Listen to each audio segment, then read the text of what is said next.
You have bought books. What are they? I'll tell you in a minute. You're going to ask me what I'm going to be doing, aren't you? Or what I've been doing, so... Yeah. Right, learning how to be self-sufficient. I don't know which camera you want to see it in. So there we go. Seriously. Bought some chickens. Yeah. Priced up the huts. Yes! Decided to build my own. Believe it or not. So... Now look, Helen's got chickens, right, Ian? And in our meeting yesterday, Helen said, don't worry, I won't go all technical chicken. Technical But chicken? I would like you two to now go technical... I'd like you to go technical chicken. Do you want us to have a chicken off? Have a chicken off. No. I had a look at some of your pictures, Ian. You've got silkies. I got some silkies, yeah. I know you've got but I've got to say, Ian, if you're going self-sufficient, silkies are there for their looks and not for their egg-laying ability. Yeah, but they get broody, so they're good for hatching other eggs. Okay, now, but also, Ian, I've had a look at your pictures of chickens. I see no cock, which means... it's just the angle of the photo. You shouldn't have been looking for that anyway. But if you don't, Ian, if you don't... We're better than that. You'll have to get a lot closer than that, love. If you don't have a cockbird, then you can't... The eggs aren't fertile and you can't hatch. Do you have a cockbird? We think so, yeah. One of the silkies is a cockbird, but... Okay. You think so? I mean, I don't... Yeah, we're not sure. They're young birds. They're only sort of 10, 14 weeks old. They're not a point of lay yet. Almost. Almost point of lay. We had two anacunas. Oh, I've got lavender aricanas. Yes. Yeah, you've got aricana. Aricanas lay blue eggs. Well, we get white eggs out of these, and there's nothing that tastes quite so nice. But what we're trying to do is see if we can cope with it. See if we know what we're doing. We don't even know what a broiler is yet, if you can explain a broiler. Oh, well, no, that's one that's brought up from meat, isn't it? A broiler. Yeah. So we know what a point of lay is, obviously, and we haven't got our own incubator yet. We're going to have a go. Well, I'll lend you mine. It's brilliant. I've got eggs going round at the moment. Yeah. I'll lend you my incubator. Yeah, I'll lend you my incubator. When did you ever think that you would hear that on Soccer FM? I'll lend you my incubator. Beautiful. Yeah, but it's highly addictive. I started with 3. I've got about 50 now. But I've got turkeys, quail. I've got rheas, everything, like little ostriches. Turkeys just can't wait to die, can they? Just...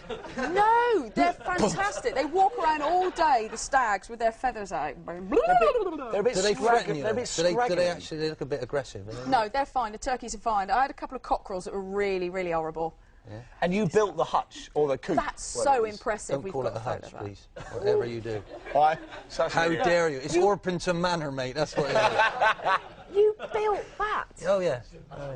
That's it from the front. There are. And that run. Hey, come on!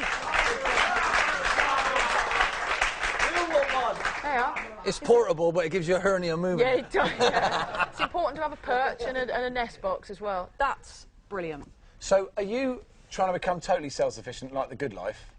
Yeah, just a tad. I mean, if I don't ever get another job, I could live in that. That's how big I am. Live in it? Yeah, seriously. So you've grown all your own veg and all We're going to have a go, yeah. My wife's... Is your wife Felicity Kendall? She's much nicer looking than me. Is she? Yeah. No disrespect. No disrespect. Kendall, but I'm in love with her, so what can I do?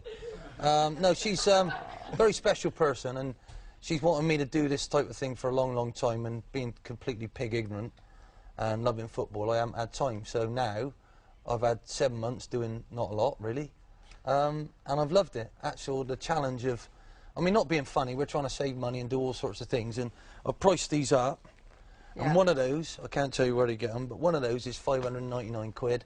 I bought all that wood, and a saw, and a drill for 400 quid. I've made 3. Now, I'm telling you, if you want a chicken arc or anything, I'm your man. You can laugh whatever you want. It's true. Because the hardest thing about it is getting them solid enough for the birds to be safe and to clean out. So I've designed all of that. Absolutely the business. In chicken world, you can laugh all you like, Rocket, I'm going to knock you out of this. It is true. I should drop a nut on you. That is, you know, don't you? It's absolutely Ian Holloway is going to nut Rocket for laughing at his chicken house. I'll need a stepladder because he's bigger than me. That's the only person. Oh my goodness! Are we going to talk about football? Yeah. Yes. You were last seen in management up at Leicester. Yeah. Now, something, I don't know what happened, but it didn't quite work out there. Do you regret leaving Plymouth Argyle now? Well, I don't think you can regret anything in life, can you? You're not supposed to. No, not really. What I don't like about it is how I was with the fans and how they are, some of them are with me now. The thing is, sometimes you the directors take it in one direction, the manager wants to go in another direction, and the fans aren't supposed to know some things. And if I told my side of it, I don't think it'll be right. I think the chairman's got his good friend in charge, and they should stick together. It's a great club. The unity of that club is more important than anything. But I'd have been a liar if I stayed. I wanted to have one go at keeping that team and adding to it, and they're having to add at the moment to try and stay in that division. I wanted to try and get them out of it like Hull did. But listen, whether I'd have got it right or wrong, you've got to be responsible with a club. And I went to Leicester because there was 33,000 fans. They got a ground, and they probably wish I never went there. Do you get what I mean? That's yeah, but I just think like that was the thing with the Argyle fans. I'm sure there was like, you know, it's like you left Argyle and said that Leicester were a bigger club or something. You know, I think it was something like that, wasn't it? I looked at it one way. Argyle were, in my opinion, going to lose that team.